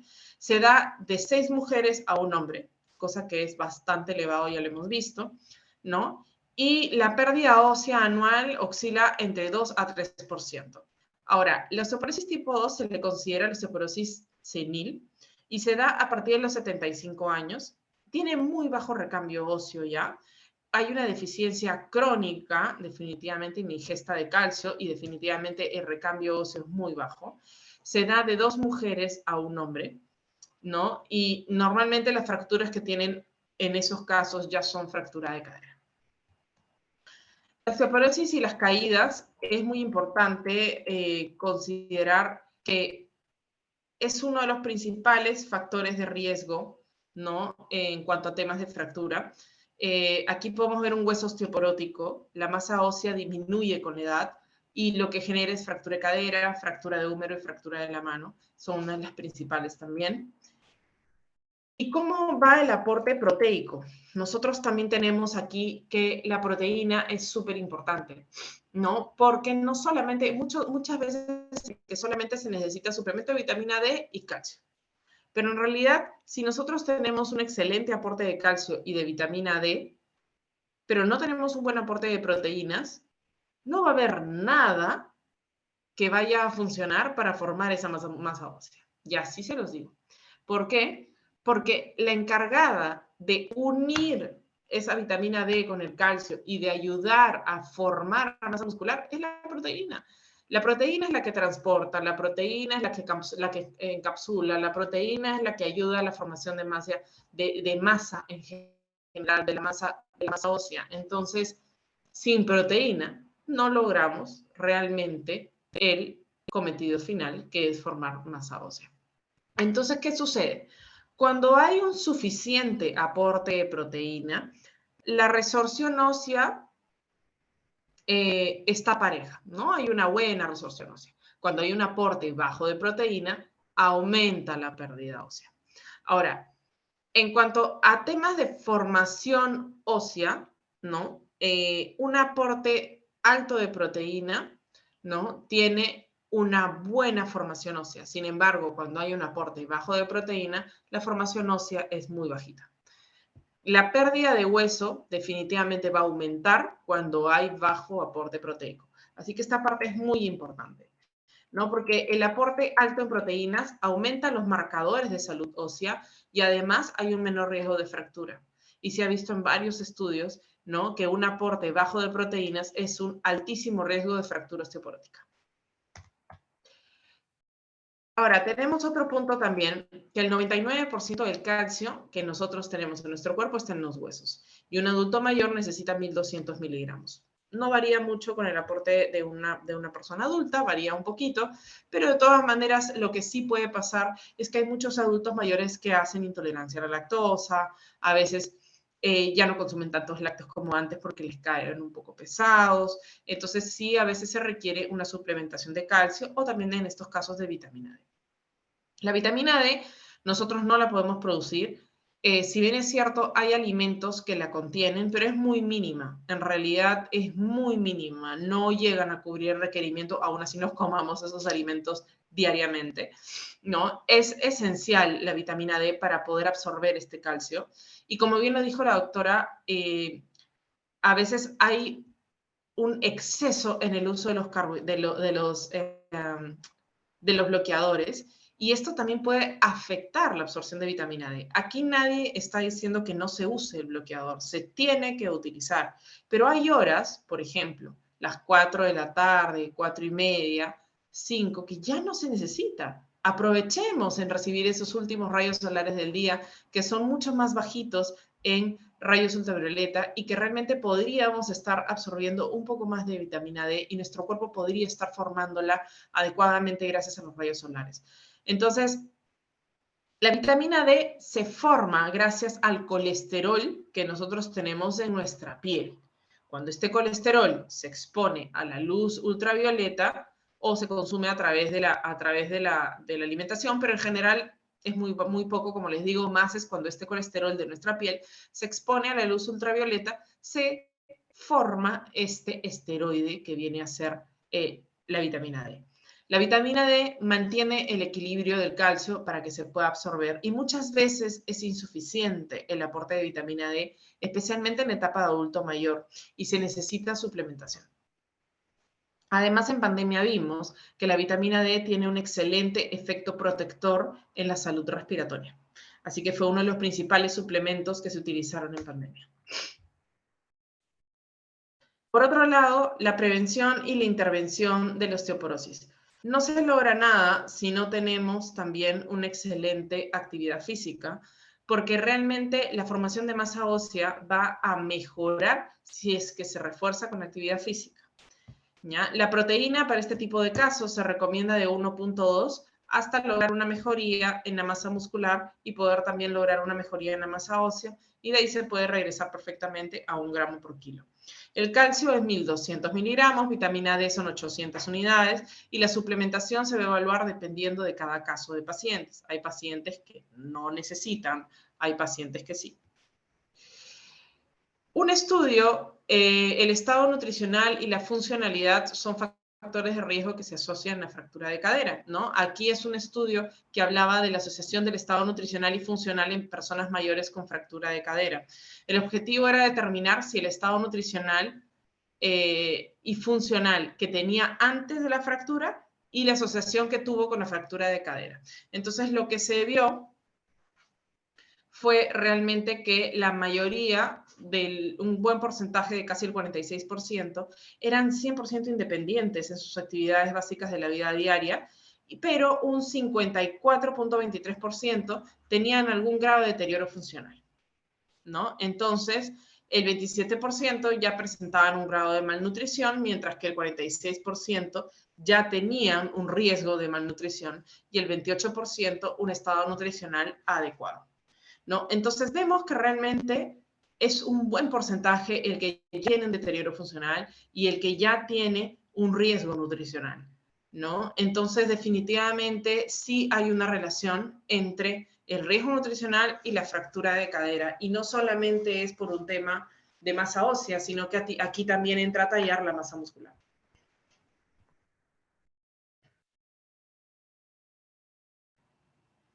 Ahora, en el caso de la alimentación en sarcopenia, nosotros tenemos que la sarcopenia es uno de los síndromes geriátricos que definitivamente genera una disminución progresiva y generalizada de la masa y la fuerza muscular, ¿no? Y uno de sus resultados principales es la discapacidad física, ¿no? Entonces, esto es súper común en personas adultas mayores, pero también puede suceder en personas jóvenes, o que tengan.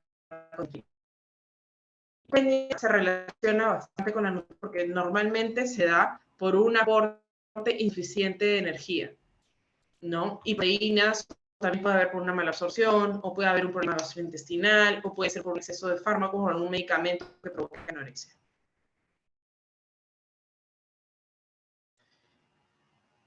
Ahora, aquí podemos ver un músculo sin sarcopenia y un músculo con sarcopenia, ¿no? Definitivamente es bastante notable la diferencia. Aquí también podemos ver un músculo de 25 años con un músculo de 65 años.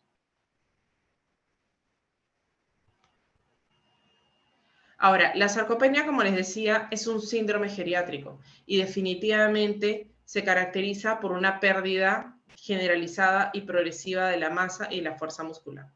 Se asocia a un riesgo de aumento de caídas, a un riesgo de fracturas, a un grado menor de independencia, a un mayor grado de enfermarse, de hospitalizaciones, mayor estancia hospitalaria y definitivamente a una mayor tasa de mortalidad.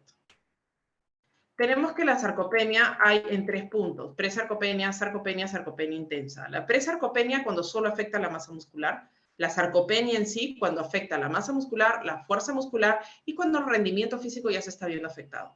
Y la sarcopenia intensa es cuando los 3 se están viendo afectados: la masa muscular, la fuerza muscular y el rendimiento. En realidad, la mejor forma de diagnosticarlo, en realidad se hace con todo el equipo interdisciplinario de salud. Se recomienda a los pacientes evaluar su función física, evaluar la fuerza, la masa muscular, para realmente confirmar y dar con este diagnóstico definitivo. ¿Cuáles son las sarcopenias las consecuencias de la sarcopenia? Disminución de la fuerza muscular, disminución de la tolerancia al ejercicio. El paciente no tolera movilizarse mucho porque le genera mucho esfuerzo, debilidad, fatiga y capacidad disminuida de realizar las actividades de la vida diaria. ¿Cuáles son los métodos de prevención y tratamiento? Los principales son 3, y definitivamente el principal es nutrición, porque sin nutrición, farmacología y actividad física no van a funcionar, y fármacos y actividad física definitivamente para contribuir a la mejoría. Una baja ingesta de proteínas definitivamente va a dificultar la ganancia muscular y la potencia muscular, porque no solo es la ganancia, también hay que ver el tema de la potencia y de la fuerza muscular. Si nosotros tenemos un aporte insuficiente de proteínas o irregular, digamos, en un momento del día come 30, en otro momento del día 50 y en otro momento del día 0 gramos de proteína, el paciente no tiene un aporte constante. Si fuera un adulto joven, el cuerpo se adapta y va a recibir lo que necesita. Pero en el caso de un adulto mayor, ya el cuerpo no se puede adaptar a ese aporte y definitivamente necesita un aporte constante, porque hay una menor absorción proteica en general. Entonces tenemos que ayudar al paciente a absorberlo cuando tiene la oportunidad. Intervención nutricional, como les decía ya en sarcopenia, tiene una ingesta aproximada de 1.2 a 1.5 gramos. El aporte tiene que ser 100% fraccionado. Si pueden ser 5 a 6 comidas, maravilloso. Tiene que tener carbohidratos y grasas porque si no, no funciona una alimentación balanceada. Los aminoácidos más importantes es arginina y leucina, porque son los principales formadores de masa muscular. La vitamina D va a ayudar muchísimo también a disminuir el riesgo de sarcopenia, de deterioro funcional y de caídas. En cuanto a temas del estudio, se vio la influencia de una situación de desnutrición y el impacto que tenía una suplementación oral sobre la salud muscular de los pacientes que habían tenido una fractura de cadera. Lo que se vio es que los pacientes con fractura de cadera, la prevalencia de desnutrición era muy alta, casi el 46%, y se asoció muchísimo a las complicaciones. La intervención nutricional definitivamente mejoró mucho los parámetros nutricionales y se asoció a una mayor recuperación funcional después de haber tenido la fractura, ¿no? Enriquecieron la dieta con HMB y también con vitamina D y realmente se vio que hubo bastante mejoría. Ahora vamos a conversar un poco sobre los procesos neurológicos. Aquí podemos hablar un poco... un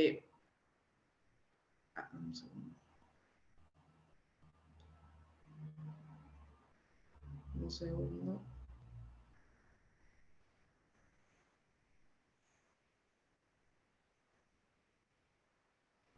Ya.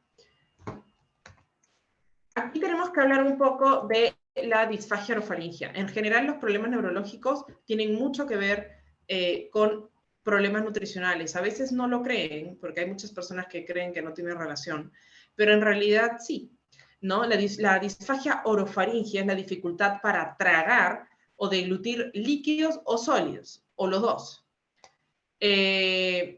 puede presentarse en la preparación del bolo alimenticio o también desde la boca hacia el estómago, ¿no? La odinofagia es el dolor que se desencadena por la ingesta de líquidos fríos o calientes, ¿no? Muchas veces el COVID no generaba disfagia, sino lo que generaba era odinofagia, que era justamente por esa situación de dolor que generaba por la tos.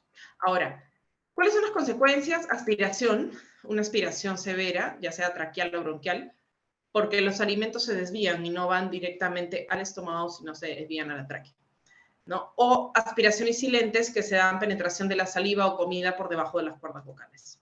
Son graves porque pueden generar un atoro muy fuerte en el paciente si es que no se trata. El envejecimiento por sí mismo no va a generar disfagia, eso es algo súper importante a mencionar.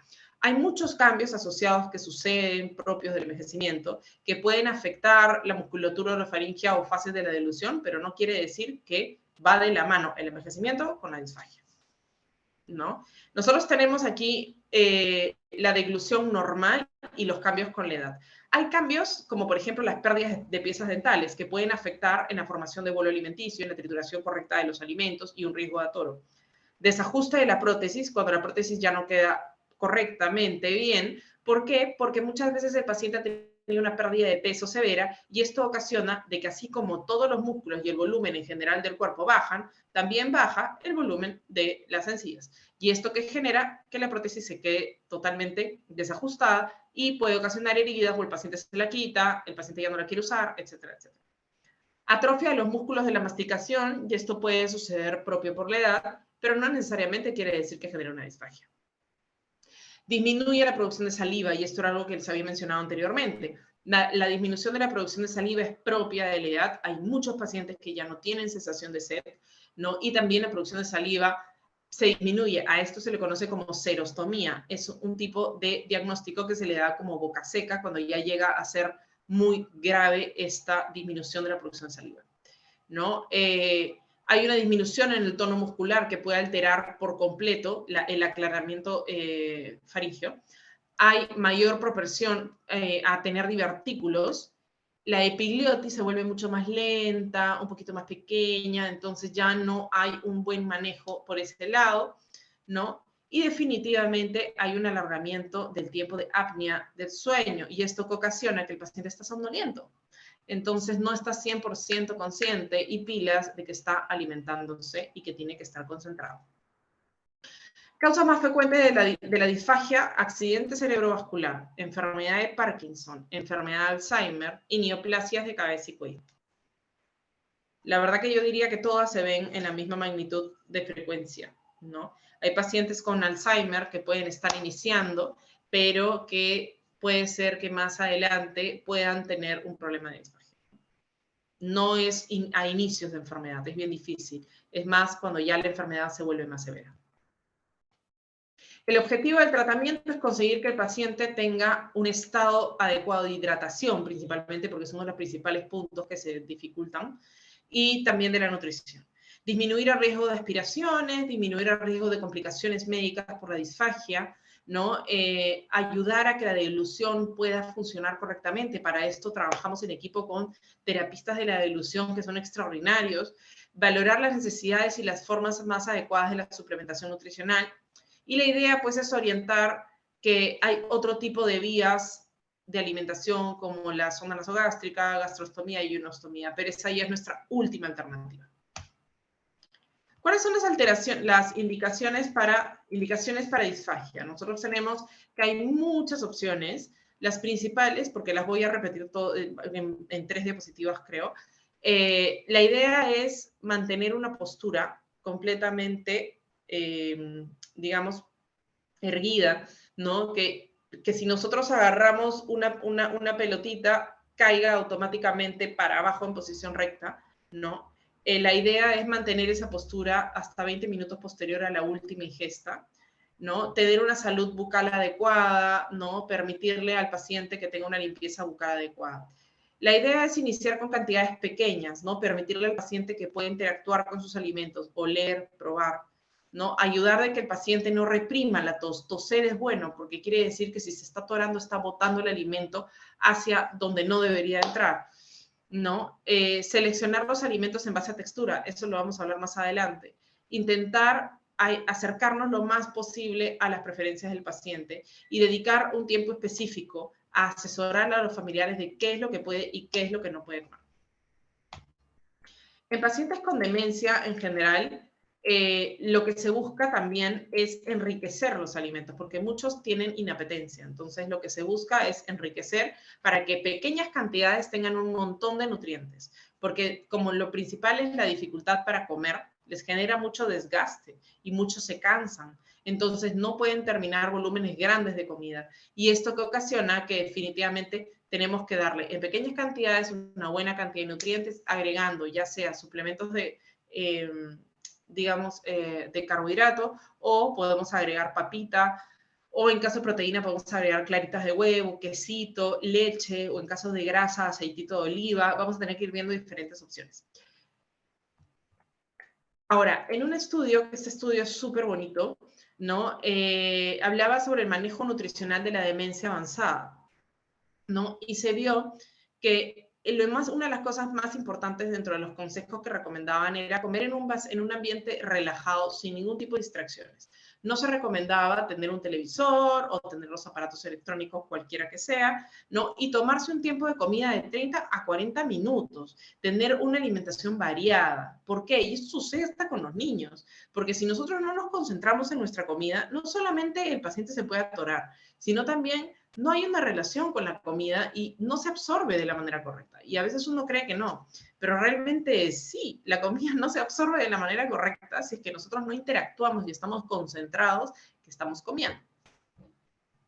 Lo ideal es no mezclar dos texturas, eso también ya lo vamos a hablar en un ratito. Hay que definir si comemos alimentos fríos o si va a comer alimentos calientes. No podemos tener una temperatura mixta, ¿no? La idea es enriquecer la dieta, adaptar mucho la dieta a la viscosidad que pruebe el paciente. La posición es súper importante, ¿no? Para que podamos ayudar al paciente a que pueda pasar por gravedad el alimento, ¿no? La higiene oral es súper importante también. Ahora, esta parte es súper simpática. Alimentos que son súper difíciles para pacientes con disfagia, alimentos que tienen doble textura. Por ejemplo, cuando mezclan un líquido con sólido, por ejemplo, una sopa de pollo, por ejemplo, con un poquito de fideos, o por ejemplo, leche con cereal, ¿no? O yogurt con fruta picada. Ese tipo de texturas el paciente con disfagia no la puede masticar. Alimentos pegajosos como el plátano, por ejemplo, o el chocolate. Se pegan en el paladar, el paciente tiene más dificultad. Alimentos resbaladizos o que en general puedan dispersar por la boca, ¿no? Alimentos que desprenden agua, por ejemplo, nosotros nos metemos un pedazo de sandía, ¿no? Y la sandía automáticamente empieza a botar líquido, entonces tenemos un pedazo sólido, un pedazo líquido. Alimentos muy fibrosos como la lechuga, el apio, frutas vegetales que tengan piel, por ejemplo, la pera o por ejemplo la mandarina, ¿no? Alimentos muy crujientes, como por ejemplo la tostada, las galletas, las papitas fritas o los chips, ¿no? Alimentos duros como los frutos secos, como por ejemplo el maní, ¿no? O también tenemos alimentos con piel, ¿no? Por ejemplo, la piernita de pollo que por ahí tenga un poquito de piel, eso genera bastante dificultad. Entonces, bueno, espero que les haya gustado, ¿no? He intentado no llegar a exponer una hora porque dije, no, hay que dejar tiempo para las preguntas. Pero siempre acabo con esto, ¿no? Los adultos mayores no son niños, no los podemos comparar con los niños porque son muy diferentes. Ellos nos llevan años de experiencia y años de estilos de vida que han estado practicando. Entonces, uno no puede decidir por ellos, tenemos que respetar sus gustos, respetar sus creencias, respetar todas sus decisiones, ¿no? Porque al final, si nosotros proponemos algo y ellos son lo suficientemente autónomos para decidir, no lo van a hacer. Aún así, nosotros bajemos la luna, el sol y las estrellas y ellos no lo quieren hacer porque no les parece, porque no está dentro de su decisión, no lo van a hacer porque son personas autónomas, ¿no? Comer es un placer y siempre se tiene que disfrutar, independientemente de cuál sea su estilo de alimentación, la dieta que tenga, siempre tiene que ser un placer y siempre tiene que ser una alimentación respetuosa, una alimentación tradicional, porque si no es tradicional, no es una alimentación para adulto mayor, y una alimentación 100% consciente. Así que espero haberlos podido ayudar y espero poder responder todas las preguntas que se necesiten. Excelente, muchas gracias, Jimena. De verdad que estuvo muy completo, muy interesante la manera en que lo explicaste, muy digerible, y te agradezco mucho esa sencillez para explicar toda esta información. ¿Alguien tiene alguna pregunta que quiera hacerle a nuestra experta el día de hoy? Por ahí, Luigi, tienes tu micro apagado. Sí. Efectivamente, estaba con mi micrófono apagado porque había bulla por acá. Bueno, sí, bueno, tremendamente agradecido a Jimena también, porque y sobre todo que estamos cerrando con broche de oro un excelente evento, ¿no? Con 3 grandes profesionales que hoy día realmente nos han nutrido, ¿no? De mucha información valiosa, de muchos conocimientos, y que hay que tomarlos en cuenta más bien, hay que retomar estos temas porque que han sido de gran importancia, ¿no? El desarrollo que han tenido el día de hoy. Y por eso, bueno, hay que seguir y sobre todo aplaudir a nuestra coordinación de salud, ¿no? De contar con profesionales como ellos, que sean parte de esta coordinación de salud que es tan importante, ¿no? De la que forma el doctor Carlos Sandoval, en lo que está la doctora Karen, está Jimena, y en fin, un grupo de profesionales muy importante, que en este cargo, bueno, ahora está en la coordinación Luz Zaragoza. Muy bien. Raiza quiere decir por ahí algo Raiza tiene una pregunta. Antes de la despedida, Raiza, o para decir lo que viene mañana. Ok, buenas noches, pues magnífico todo, mucho que pensar, mucho que responsabilizarse realmente, porque ustedes los 3 han coincidido en algo, la responsabilidad, el decidir y actuar.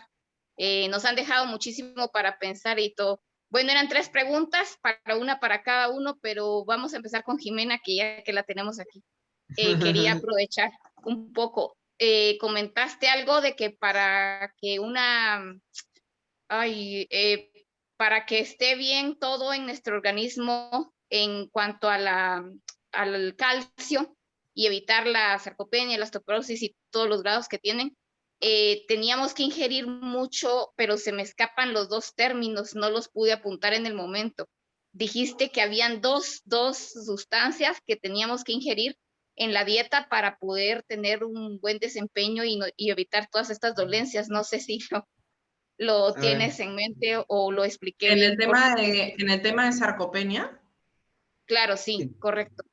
Claro, es el HMI, en general, es uno de los principales, que el HMI se forma a través de la leucina, que la leucina es uno de los aminoácidos más importantes para la formación de masa muscular. Sí. ¿No? ¿En qué alimentos? Sí. Perdón. ¿En qué alimentos lo encontramos? En general, en todos los productos, a ver, si es una persona que tiene una alimentación mixta, me refiero a alimentación mixta que come alimentos de origen animal, no tiene ningún tipo de problema, porque en todos los alimentos de origen animal hay leucina suficiente y hay arginina también, y el aporte es bastante completo para poder formar este HMI que es tan importante, que se llama el hidroximetilbutirato, es un tipo de compuesto que se forma y que es el encargado de formar esta masa muscular, ¿no? Pero para aquellas personas que tienen una alimentación basada en plantas o que ya son vegetarianos, ahí sí tenemos que aprender un poquito más de nutrición, porque tenemos que enseñarles a ellos a cómo combinar sus alimentos de la manera correcta, ¿no? La quinoa tiene que ser base de su alimentación, las menestras tienen que ser 3 a 4 veces a la semana, tienen que consumir bastante cantidad de hongos, los hongos tienen un buen aporte proteico, especialmente los setas, ¿no? Otro punto súper importante es, si es una persona vegetariana, el consumo de tofu no es muy negociable. En realidad, lo ideal es que puedan incluir el tofu dentro de su alimentación, porque también tiene un excelente aporte proteico en ese caso. Y ahora han salido un montón de suplementos proteicos en base de plantas que han sido fortificados para poder ayudar a los pacientes que tengan requerimientos elevados de proteína, pero que sean vegetarianos, para que no tengan que estar consumiendo suplementos de origen animal. Ah, Sí. magnífico, muchísimas gracias, excelente. Gracias. Gracias, De Jimena. nada. Bueno, ahora, en fin, bueno, y ahora sí estamos para despedirnos, pero recordarles que mañana los espero, ¿ah? Mañana a las 5 de la tarde, el sábado 27. Mañana es 27 de mayo, hay que recordarlo. Y bueno, y será una oportunidad porque de expresar un poquito también, más allá del hecho de que en lo que estamos, en el envejecimiento, en la gerontología, pero también hay otras cosas importantes que también hay que compartir y que me gustaría compartir mañana con ustedes en este programa especial, cuando cumplo pues un añito más de vida. A mis 61 años que voy a cumplir el día de mañana. Así que nos vamos a ver con Luz Zaragoza y con todos los que quieran asistir para una interesante conversación en que también vamos a hablar un poco de la historia, de cómo se forjó la central informativa y todas las expectativas, ¿no?, que tenemos para el futuro. Muy bien, entonces también no se vayan a olvidar estar pendientes de que el famoso Congreso, el Congreso Internacional, ¿no?, el primer Congreso Internacional organizado por la Unidad Vanguardia Gerontológica, en que van a participar muy destacados profesionales de todo el continente, incluyendo también España. Ya saben que va a ser un gran evento. Y bueno, y solamente esperar, y los temas, los próximos temas, la última información sería los próximos temas que vamos a realizar el 10 de junio y 24 de junio con la Unidad Vanguardia. Una de ellas va a ir el tema que está relacionado con, como estoy olvidando el primer tema que tengo que hablar sobre, ¿cómo se llama? Sobre el tema de vanguardia, el primer tema. Bueno, y bueno, entonces, por ahora es todo. Los esperamos pues el día de mañana y en las próximas actividades de la central. Muchas gracias a todos los presentes. Muchas gracias a todos. Excelente noche.